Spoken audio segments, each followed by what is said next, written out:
Supreme কোর্টে আরজিকর শুনানি শেষ। নতুন করে অ্যাপ্লিকেশন নির্যাতিতার পরিবারের তরফ থেকে।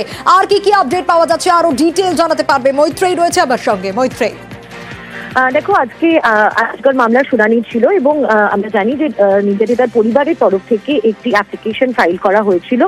যে অ্যাপ্লিকেশন ফাইল করা হয়েছিল শিয়ালদহ আদালতের রায় ঘোষণার আগে, এবং সূত্র মারফত আমরা যেটা জানতে পারছি যে সেই অ্যাপ্লিকেশনে সিবিআই তদন্তের উপর কিছু প্রশ্ন তুলেই অ্যাপ্লিকেশন করা হয়েছিল। কিন্তু যেহেতু রায় ঘোষণা হয়ে গিয়েছে, সেই পরিপ্রেক্ষিতে প্রধান বিচারপতি সঞ্জীব খান্না আজকে নির্যাতিতার পরিবারের আইনজীবী করুণা নন্দীকে পরামর্শ দেন যে তারা তাদের যে পুরনো অ্যাপ্লিকেশন ছিল সেই অ্যাপ্লিকেশনটাকে তারা উইথড্র করে নিন এবং নতুন করে তারা অ্যাপ্লিকেশন ফাইল করুন।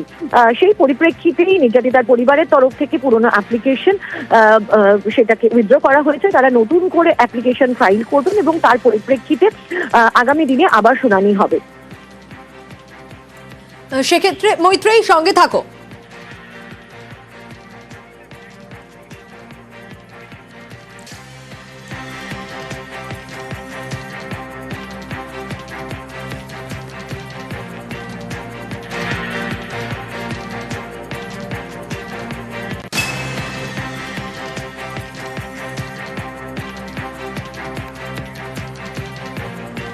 আরজিকরের শুনানিতে ফের সরব চিকিৎসক সংগঠন। আন্দোলনকারী ডাক্তারদের বিরুদ্ধে পদক্ষেপ ঠেকাতে ফের নালিশ। প্রধান বিচারপতির বেঞ্চে সরব এইমসের রেসিডেন্ট ডক্টরস অ্যাসোসিয়েশন। কর্মবিরতির জেরে ছুটি কাটা যাবে না বলে আগেই নির্দেশ সুপ্রিম কোর্টের। আর সুপ্রিম কোর্টের নিষেধ উপেক্ষা করেই 10 দিন ছুটি কাটা হয় বলে অভিযোগ। আরো ডিটেল মৈত্রীর কাছ থেকেই জানবো। মৈত্রেয়ী, দেখো, দিল্লি এইমসের রেসিডেন্ট ডক্টররা তারা আজ প্রধান বিচারপতির দ্বারস্থ হয়েছিলেন। এটা জানি যে যখন তারা আন্দোলন করেছিলেন এই আরজিকর ইস্যুতে, সেই আন্দোলন উইথড্র করতে বলেছিলেন তৎকালীন প্রধান বিচারপতি ডিওয়াই চন্দ্রচূড়, এবং তিনি জানিয়েছিলেন যে যদি জুনিয়র যারা রেসিডেন্ট ডক্টররা রয়েছেন তারা আন্দোলন তুলে নেন, তাহলে সেক্ষেত্রে তাদের বিরুদ্ধে কোনো কোয়ার্সিভ অ্যাকশন নেওয়া যাবে না। ইতিমধ্যেই একাধিক এইমস, তার মধ্যে কল্যাণী এইমস, গোরখপুর এইমসের মতো হাসপাতাল এবং এমনকি পিজিআই চণ্ডীগড়ও কোনো রকম কোনো ব্যবস্থা নেয়নি তাদের রেসিডেন্ট ডক্টরসের বিরুদ্ধে। এবং যে 10 দিন তারা আন্দোলন করেছিলেন সেই 10 দিন তাদেরকে তারা কাজ করেছেন বলে দেখানো হতো, তাদের ছুটি হিসেবে গণ্য করেনি। কিন্তু এইমস দিল্লি সেখানে তাদের নিজেদের অবস্থান থেকে অনড় ছিল এবং তাদের বক্তব্য ছিল যে তারা এটাকে ছুটি হিসেবে গণ্য করবেন।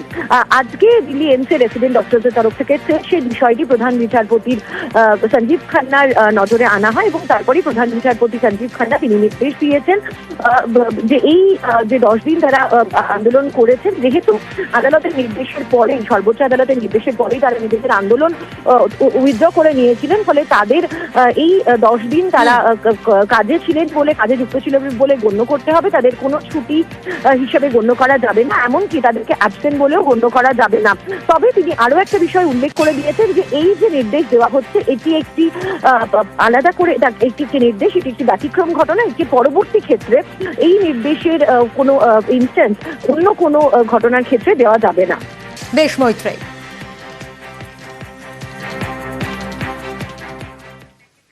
আর এবার বাংলাদেশের খবরে নজর রাখবো, কারণ প্রত্যেকটা মুহূর্তের আপডেট আমরা আপনাদের সামনে তুলে ধরছি বাংলাদেশ সংক্রান্ত।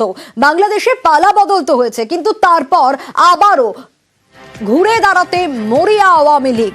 সরকার বদলের 6 মাস পর এবার হরতাল অবরোধের ডাক হাসিনার দলের তরফ থেকে। জুলাই অভ্যুত্থান দেখেছিল সেখানকার মানুষ, গোটা বিশ্ব, আর তারপর প্রথমবার এবার পথে নামছে আবারও আওয়ামী লীগ।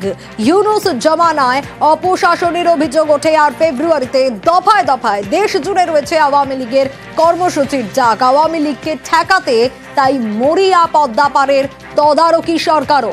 আইনের সর্বোচ্চ ক্ষমতা দিয়ে প্রতিরোধ। হাসিনার দলকে হুঁশিয়ারি দিয়েছে ইউনূস সরকার।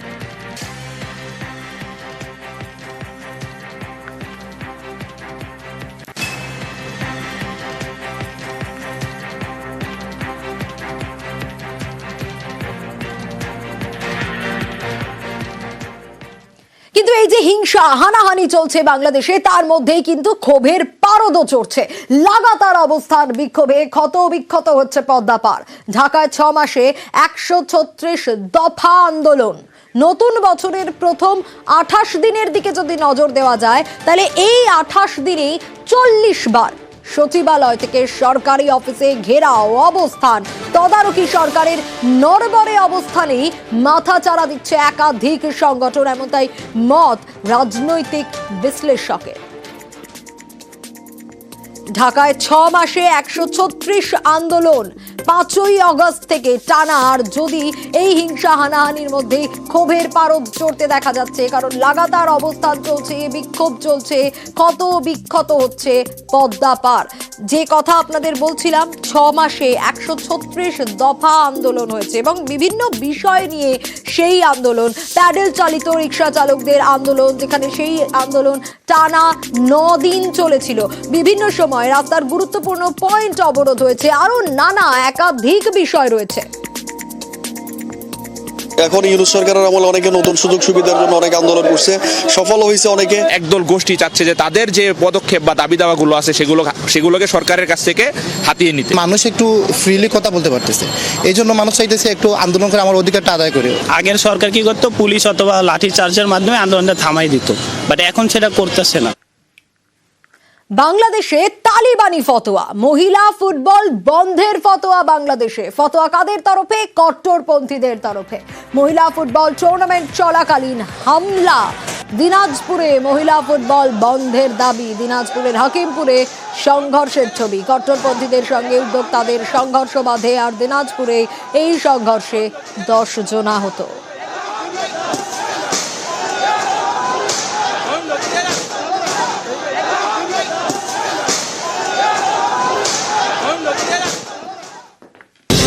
জানিয়েছিলাম গুলেনবাড়ি উপসর্গে মৃত্যু হয় একজনের, কিন্তু আবারও গুলেনবাড়ি উপসর্গে মৃত্যুর খবর পাওয়া যাচ্ছে।